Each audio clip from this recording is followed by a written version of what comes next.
The American Rescue Plan, which we passed in March, is still working to give hard-working Americans, hard-working people, some relief.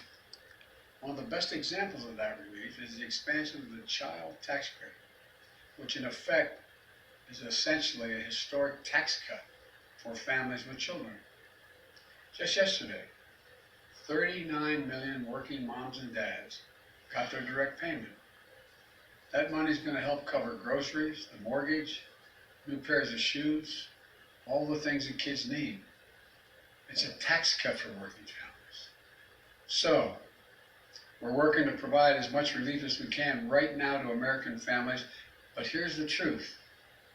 Yes, the pandemic has caused a lot of economic problems in the country, but the fact is our economy faced challenges long before this pandemic struck. Working people were struggling to make it long before the pandemic arrived. Big corporations and the very wealthy were doing very well before the pandemic. That's why I've said, starting back in my campaign for president, that it's not enough to just build back. We have to build back better than before. And that's how it all begins. Big corporations and super wealthy have to start paying their fair share of taxes. It's long overdue. I'm not out to punish anyone. I'm a capitalist. If you can make $1 million or $1 billion, that's great. God bless you. All I'm asking is you pay your fair share. Pay your fair share. Just like middle class folks do. But that isn't happening now. Today in this country right now, the top 1%, for example, evade an estimated $160 billion in taxes that they owe each year. Not new taxes, taxes that they owe. And the way it works is this. If you're a typical American, like I suspect most of the press people sitting in front of me here, you pay your taxes. Why? Because you get a W-2 form. It comes in the mail every year. The IRS gets that information as well.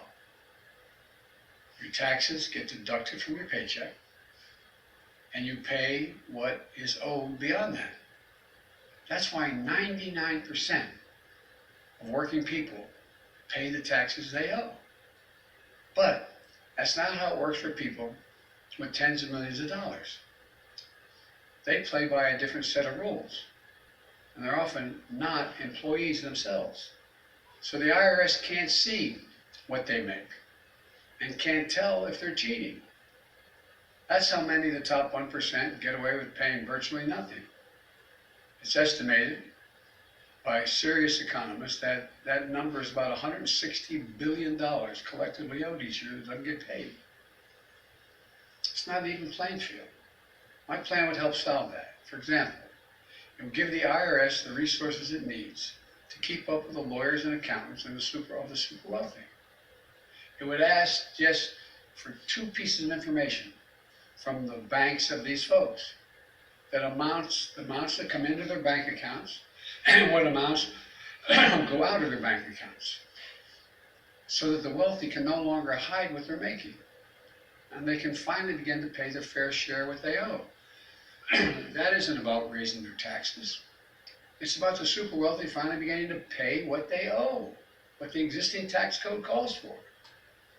Just like hardworking Americans do all over this country every tax day. Look, and like I said just a few minutes ago, 55 most profitable corporations in America paid 0 in federal income taxes on what amounted to $40 billion in profit. Not a penny. That's not right. My economic plan will change that. Not punish anybody, just make them pay their fair share. But my Republican friends in Congress don't want to change the law. So, what are they doing? They're attacking me and my plan, which is fine. But if you're going to have a debate, let's have an honest debate. My Republican friends are attacking my plan, saying it's big spending. Let me remind you, these are the same folks who just 4 years ago passed the Trump tax cut, totaling almost $2 trillion in tax cuts. A giant giveaway to the largest corporations in the top 1%. And listen to this almost none of that $2 trillion tax cut was paid for. It just ballooned the federal deficit.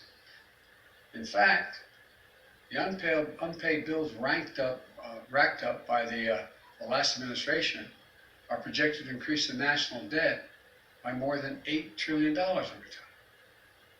What I'm proposing is totally different from that approach for three reasons. First, my plan is paid for. It's fiscally responsible because our investments are paid for by making sure that corporations, wealthy Americans pay their fair share. Second, we're not going to raise taxes on anyone making under $400,000. That's a lot of money. Some of my liberal friends are saying it should be lower than that. But only corporations and people making over $400,000 a year are going to pay any additional tax. And third, not only will no one making under $400,000 see their taxes go up, the middle class are going to get some tax cuts, some breaks. My plan benefits ordinary Americans, not those at the top who don't need the help. It's a historic middle class tax cut, cutting taxes for over 50 million families. My Republican friends are making a different choice, though. They'd rather protect the tax breaks of those at the very top than give tax breaks to working families. It's that simple. But let me ask you this. Where is it written that all the